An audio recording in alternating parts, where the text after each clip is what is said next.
Hello students, आज आपके सामने हम फिजिक्स का वेव ऑप्टिक्स का बड़ा इंपॉर्टेंट टॉपिक लेके आ रहे हैं, interference of waves.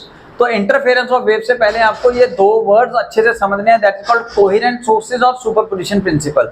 Superposition principle क्या है कि अगर दो या दो से ज्यादा वेव्स किसी मीडियम के थ्रू ट्रेवल कर रही होंगी और सेम टाइम पे वो एक पॉइंट पे जाके सुपर इंपोज होंगी, तो उस मीडियम का जो पार्टिकल होगा वो जो नेट डिस्प्लेसमेंट शो करेगा that should equal to the vector sum of the displacement due to the individual waves. यानी कि एक वेव, हम एग्जांपल लेते हैं, एक ब्लैक वेव जो आ रही है वो इस पार्टिकल को सपोज डाउनवर्ड डायरेक्शन में 3 सेंटीमीटर डाउनवर्ड मूव करवा रही है, ठीक है। यानी कि पार्टिकल को एसएचएम एग्जीक्यूट कराएगी ये वेव, क्योंकि पार्टिकल को जैसी एनर्जी दी जाएगी तो ये एनर्जी बियर करके एसएचएम एग्जीक्यूट करेगा, ऊपर नीचे मूव करेगा।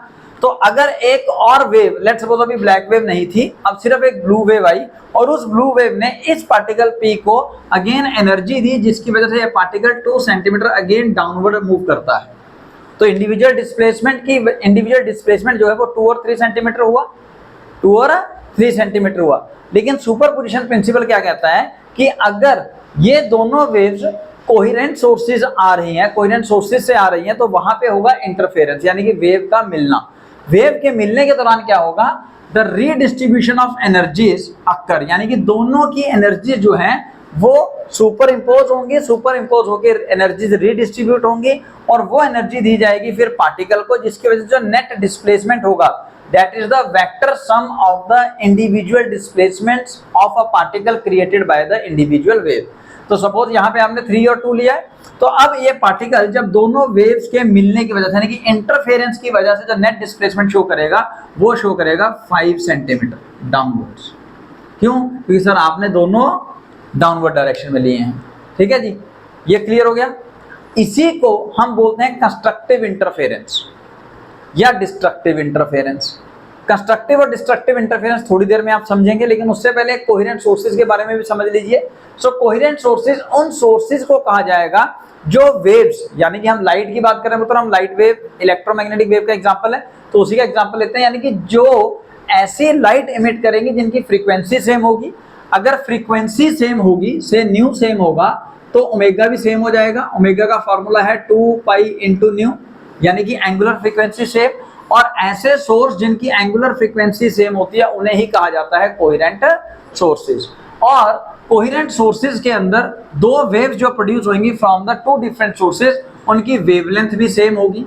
अगर वेवलेंथ सेम है तो wave number denoted by k, that is 2 pi by lambda, ये भी कांस्टेंट हो जाएगा या सेम हो जाएगा, ठीक है मतलब। And these 2 waves which are coming from the 2 sources which assumed to be coherent, यानी कि those waves which have same frequency, same wavelength coming from the source, they should have same phase, वो same phase में हो, या फिर उनके बीच में अगर phase difference हो तो थ्रू आउट द मोशन वो phase difference constant रहे, तो ऐसे sources को हम बोलते हैं coherent sources। क्लियर हो गया पुत्र? जैसे जैसे लेक्चर बढ़ता जाएगा वैसे वैसे ये और क्लियर होगा। So let's discuss the definition of interference. So it is the phenomena of redistribution of energies of the 2 or more light waves on the account of superposition principle from the different coherent sources. This is called interference of a wave. तो interference of wave को समझने के लिए हम क्या करते हैं, हम सपोज 2 कोहेरेंट सोर्सेज लेते हैं, सोर्स S1 और S2। ऐसे सोर्स जिनकी फ्रीक्वेंसी सेम है, जिनका वेवलेंथ सेम है, जिनका ओमेगा एंगुलर फ्रीक्वेंसी सेम है और वेव नंबर सेम है। वहां फॉर्मूला हमने लिखा था, यहाँ दोबारा लिख लेता हूँ।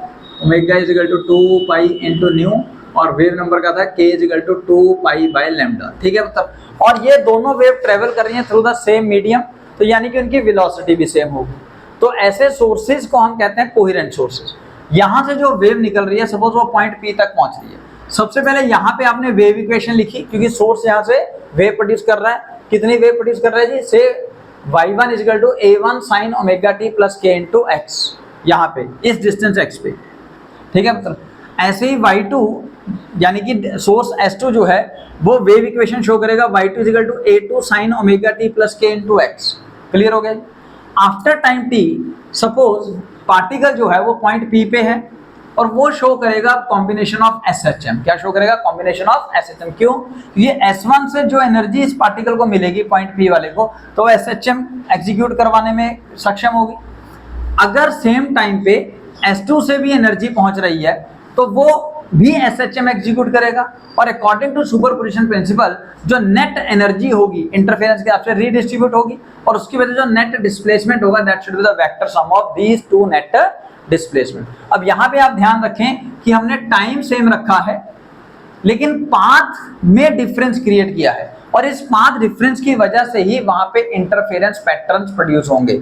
इंटरफेरेंस पैटर्न के लिए हमने ये कैलकुलेट करना है। तो सपोज वाई नेट कितना हो गया पुत्र? So it is equal to y1 plus y2, तो ऊपर लिखा है वैल्यू पुट करते हैं। So a1 sine omega T plus K into x1 हो जाएगा पुत्र अब इसके लिए, क्योंकि फर्स्ट इक्वेशन अब x1 डिस्टेंस कवर कर चुकी है, plus a2 sine omega into T plus K into x2। यहां तक समझ में आया आपको? सो ये पार्टिकल बेसिकली एग्जीक्यूट कर रहा है सिंपल हार्मोनिक मोशन। तो ये तो है वेव इक्वेशंस, और ये जो इक्वेशन आई है वाई नेट, ये आई है पार्टिकल की इक्वेशन, पार्टिकल की डिस्प्लेसमेंट इक्वेशन। ये क्लियर हो गया? क्यों? क्योंकि सर अब एक पर्टिकुलर टाइम टी पे आपने एक पर्टिकुलर डिस्टेंस x1 के ऊपर उस पार्टिकल को स्टडी करना शुरू किया है, यानी कि x1 और x2 की वैल्यू आपने पुट करी है, ठीक है ना? तो उस x1 और x2 के ऊपर along x एक्सिस पार्टिकल होगा, और वो पार्टिकल अपनी नेट डिस्प्लेसमेंट शो कर रहा होगा y1 और y2। तो अब आप कैलकुलेट करेंगे सबसे पहले फेज डिफरेंस। तो फेज डिफरेंस क्या होगा उसके लिए आप समझिए कि जो भी साइन के पीछे आपने वैल्यू लिखी होती है पुत्र, वो होती है फेज डिफरेंस। क्या होता है? Phase difference. यहां तक क्लियर हो गया? आपको वाई नेट पता लग गया है। अगर आप यानी कि इक्वेशन लिखना चाहते हो इसकी वाई नेट की, तो वाई नेट क्या लिखोगे आप? A net into sine of something phase, जो भी आएगा, ठीक है, जो फेज आएगा, फेज डिफरेंस जो फेज आएगा। तो पहले हम कैलकुलेट करते हैं फेज डिफरेंस। तो फेज डिफरेंस के लिए हम क्या करेंगे? इन दोनों वेव की जो इक्वेशन है उसके अंदर जो फेज का डिफरेंस है वो कैलकुलेट करेंगे। अब omega T plus K into x1 minus omega T plus K into x1, x2 वाली वैल्यू आगे क्यों रखी है? क्योंकि डेफिनेटली पाथ जो कवर किया है बाय द सेकेंड सोर्स जो वेव ने वो ज्यादा है। क्लियर दिख रहा है? तो आपने यहाँ पे omega into T minus omega into T cut जाएगा, तो k इंटू x1 माइनस के into x1, x2 minus x1, k common लेंगे, x2 माइनस x1 आ जाएगा। तो x2 माइनस x1 क्या होगा? सिर्फ डेल्टा x।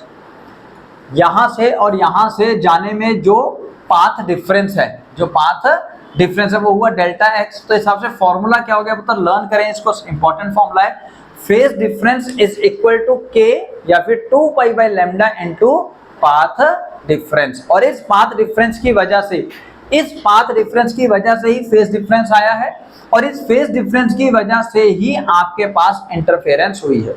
ये क्लियर हो गया? अब जब इंटरफेरेंस होगा तो वहां पे एम्पलीट्यूड और इंटेंसिटी दोनों वेरी करेंगे। अब स्टूडेंट्स वाई नेट निकालना है, तो वाई नेट के लिए आपको चाहिए ए नेट, यानी कि रिजल्टेंट ऑफ एम्पलीट्यूड और साइन, और यहाँ पे जो फेज होगा इस वाई नेट का। तो इसको कैलकुलेट करने के लिए जो इजी मेथड है वो हम यूज कर रहे हैं। बुकिश मेथड थोड़ा सा मुश्किल है, तो आप यहाँ पे समझिए कि यहाँ पे आप क्या कह रहे हो कि y2 का जो वजह से जो डिस्प्लेसमेंट हुआ है, यानी कि जो एम्पलीट्यूड हुआ है, वो y1 वाले एम्पलीट्यूड a1 से फेज डिफरेंस फाई आगे है। यानी कि अगर मैं x एक्सिस के अलोंग सपोज a1 ले लूं, एम्पलीट्यूड y1 वाली a1 ले लूं, इससे एंगल फाई यानी कि फेज डिफरेंस कितना? फाई आगे है आपका एम्पलीट्यूड a2, और इन दोनों का वेक्टर सम अगर आप निकालोगे तो वो निकल जाएगा आपका ए नेट या ए रिजल्टेंट। और वो क्या होगा?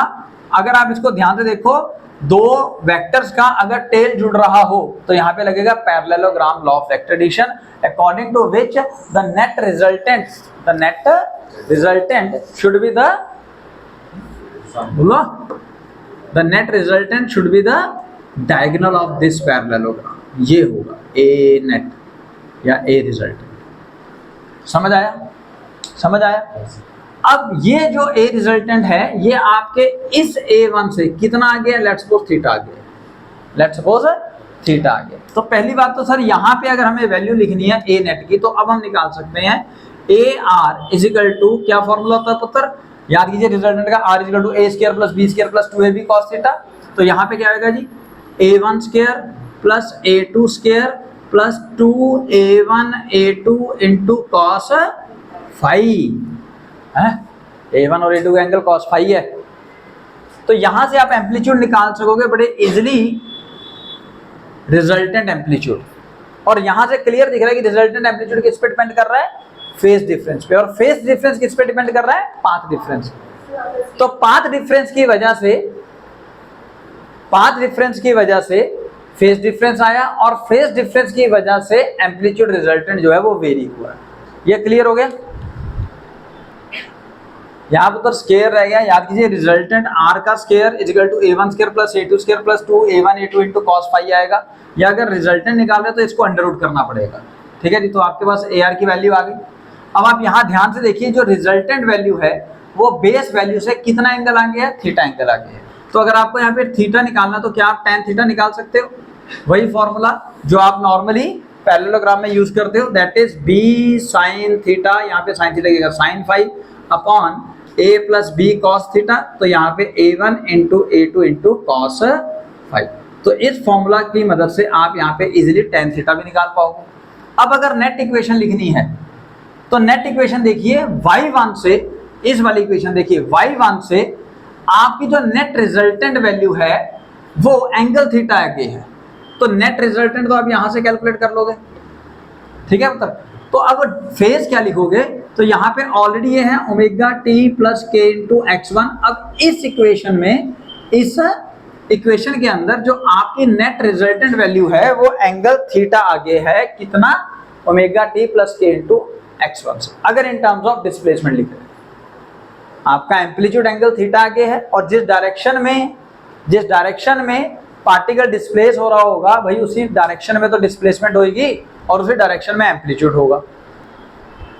तो नेक्स्ट जो हमें टॉपिक करना है वो है intensity of the resultant wave. तो इंटेंसिटी का जो जनरल फॉर्मूला वो है 2 pi nu square into A square into rho into we.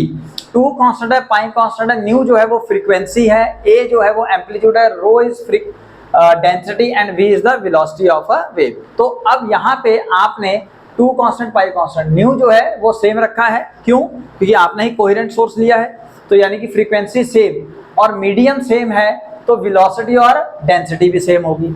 यानी कि अल्टीमेटली इंटेंसिटी सिर्फ किस पे डिपेंड कर रही है? स्क्वायर ऑफ एम्पलीट्यूड पे। तो intensity is directly proportional to square of amplitude. Proportionality का साइन हटाएंगे तो कुछ कांस्टेंट वैल्यू लगा लेते हैं, सपोज के। तो इस हिसाब से ए स्क्वायर का एक फॉर्मूला बन गया I upon K, A square is equal to I upon K. अब इसकी मदद से हम इंटेंसिटी नेट निकालेंगे। कैसे? Sir A net square is equal to a1 square plus a2 square plus 2a1 a2 into cos phi पुत्र। अब यहां से ए स्क्वायर की तरह फॉर्मूला लगाओ, ए नेट स्क्वायर की जगह आ जाएगा I नेट अपॉन के, a1 स्क्वायर की जगह आ जाएगा I1 upon K plus I2 upon K plus twice of under root of, अब ये उधर जाएगा ना, अंडर रूट हो जाएगा, under root of I1 upon K into under root of I2 upon under root of K into cos phi. अब उतर यहाँ से के इंटू के स्क्वायर अंडर रूट कॉमन हो जाएगा, के बाहर आ जाएगा और सारे के कॉमन लेके कट जाएंगे। तो अल्टीमेटली आपके पास क्या बचेगा? I net is equal to I1 plus I2 plus twice of under root of I1 into I2 into cos phi. So you can see this the formula for I net here. Again I net यानी कि intensity जो है वो भी किस पे depend कर रही है? फेज डिफरेंस पे, फेज डिफरेंस पे। और फेज डिफरेंस किस पे डिपेंड करता है? पाथ डिफरेंस पे। तो अगर पाथ डिफरेंस होगा तो फेज डिफरेंस होगा, फेज डिफरेंस होगा तो भैया ये सारी कहानी इंटरफेरेंस की तभी पॉसिबल होगी। तो स्टूडेंट कंस्ट्रक्टिव इंटरफेरेंस यानी कि जहां पे एम्पलीट्यूड मैक्सिमम होगा, इंटेंसिटी मैक्सिमम होगी, वहां पे या तो पाथ डिफरेंस ना हो, वेव सेम टाइम पे पहुंचेंगी, या फिर फेज डिफरेंस हो तो वो कांस्टेंट हो। तो उसको समझने के लिए हम यहाँ पे पढ़ते हैं पुत्र I1 I नेट और A नेट की आपको फॉर्मूला पता लग गया। तो अगर कंस्ट्रक्टिव इंटरफेरेंस है जहाँ पे ब्राइटनेस मैक्सिमम का मतलब इंटेंसिटी मैक्सिमम, जहाँ पे इंटेंसिटी मैक्सिमम होगी तो एम्पलीट्यूड भी मैक्सिमम होगा, तो I नेट और A नेट मैक्सिमम होगा पुत्र। So for maximum value cos phi should equal to +1, और cos फाई 1 कब होता है? जब 0 डिग्री हो, जब 2 पाई हो, 4 पाई हो, 6 पाई हो, सो यानी कि हम कह सकते हैं इवन इंटेजर हो, इवन इंटेजर ऑफ पाई। अच्छा, अब इस हिसाब से अगर आप इसको फॉर्मूला लगा लें तो phi is equal to 2n into pi. n की वैल्यू 0, 1, 2, 3 कुछ भी हो सकती है in terms of constructive interference. अगर फाई 2n पाई है, याद कर लीजिए formula, phi should equal to 2n into pi for constructive interference. अगर फाई 2n पाई है तो पाथ डिफरेंस कितना होगा सर, यहां से निकाल लो फॉर्मूला से, तो delta x should equal to n into lambda, n into lambda. Again n की वैल्यू for constructive interference can be 0, 1, 2, 3 कुछ भी। यहां तक क्लियर होगा पुत्र? अब अगर आप ये वैल्यूज यहां पुट करोगे तो कंस्ट्रक्टिव इंटरफेरेंस के लिए मैं पहले लिख रहा हूं, तो आई नेट कितना होगा पुत्र कंस्ट्रक्टिव इंटरफेरेंस के लिए? Sir I1 plus I2 plus cos phi की वैल्यू 1 हो गया जी, 2 into under root of I1 plus I1 into I2। ठीक है पुत्र, ये हो गया है आपके पास इंटेंसिटी का फॉर्मूला। ठीक है, तो क्या आप इस इंटेंसिटी के फॉर्मूले को कुछ इस तरीके से लिख सकते हो, I net is equal to under root of I1 plus under root of I2 का होल स्क्वायर। ये कंडीशन है कंस्ट्रक्टिव इंटरफेरेंस के लिए। किसके लिए? कंस्ट्रक्टिव इंटरफेरेंस के। देखो ना, a square plus B square plus 2a into B, formula normal हमारा जो चलता है। अब उत्तर फटाफट एम्पलीट्यूड के लिए भी देख लेते हैं, तो a नेट कितना होगा पुत्र? a1 square plus a2 square plus 2a1 a2, 2a1 into into cos phi 1। तो क्या इसको मैं लिख सकता हूँ, it should equal to a1 plus a2 का होल स्क्वायर। तो ये फॉर्मूले हो जाएंगे आपके पास कंस्ट्रक्टिव इंटरफेरेंस के लिए फॉर गेटिंग मैक्सिमम एम्पलीट्यूड और मैक्सिमम इंटेंसिटी, मैक्सिमम एम्पलीट्यूड और मैक्सिमम इंटेंसिटी। अब हम फटाफट देख लेते हैं डिस्ट्रक्टिव इंटरफेरेंस के लिए। तो दोस्तों डिस्ट्रक्टिव इंटरफेरेंस के लिए आई नेट और ए नेट मिनिमम होना चाहिए। मिनिमम वैल्यू कब आएगी? जब cos फाई की वैल्यू -1 होगी। फाई cos फाई -1 कब होता है? जब फाई 180 डिग्री 3 पाई 5 पाई 7 पाई होगा, यानी कि हम क्या रखते हैं phi should equal to 2n - 1 into pi. यहाँ पे याद रखिए n की वैल्यू 1, 2, 3 होगी, 0 नहीं लेना डिस्ट्रक्टिव इंटरफेरेंस में, 0 नहीं लेना। अब पाथ डिफरेंस कितना होगा पुत्र? 2n - 1 into lambda by 2। कैसे? ये नीचे सॉल्व करके दिखाया हुआ है। तो यानी कि कंस्ट्रक्टिव इंटरफेरेंस के लिए path difference should be n multiple of lambda, यानी कि वेवलेंथ का इवन इंटीजर। और अगर डिस्ट्रक्टिव इंटरफेरेंस होगा तो पाथ डिफरेंस जो होगा वो ऑड मल्टीपल है लैम्डा बाय 2 का, ऑड मल्टीपल है लैम्डा बाय 2 का। अब अगर आप फॉर्मूला कैलकुलेट करोगे यहां पर भी for a net and I net, तो पुत्र यहां पे -1 आएगा। ठीक है जी, तो यहां पे फॉर्मूला बन जाएगा under root of I1 minus under root of I2 का होल स्क्वायर, और ए नेट का फॉर्मूला A1 माइनस A2 का होल स्क्वायर। क्यों सर? क्योंकि यहाँ पे cos फाई आपने -1 लेना है और यहाँ पे भी cos फाई माइनस लेना है, तो ये फॉर्मूले यहाँ से डिराइव हो जाएंगे फॉर डिस्ट्रक्टिव इंटरफेरेंस। तो स्टूडेंट्स इस हिसाब से आपने कंस्ट्रक्टिव इंटरफेरेंस के लिए आई नेट और ए नेट का फॉर्मूला स्टडी किया। तो आई नेट का फॉर्मूला हो गया जी under root of I1 plus under root of I2 का होल स्क्वायर। तो अल्टीमेटली फॉर्मूला आ जाएगा जी I1 plus I2 plus twice of under root of I1 into I2, है ना। और ए नेट का फॉर्मूला है A1 प्लस A2 का होल स्क्वायर, जो कि फॉर्मूला आ जाएगा A1 square plus A2 square plus twice of A1 into A2। Clear हो गया जी। और अगर बाय द वे आपको डिस्ट्रक्टिव इंटरफेरेंस के लिए कैलकुलेट करना है, then I net is equal to under root of I1 minus under root of I2 का होल स्क्वायर।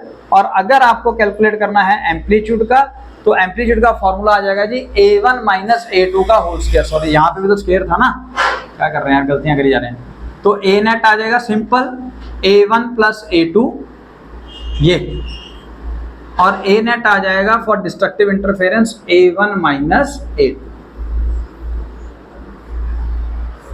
ठीक है जी, तो ये याद रखें ये फॉर्मूलास।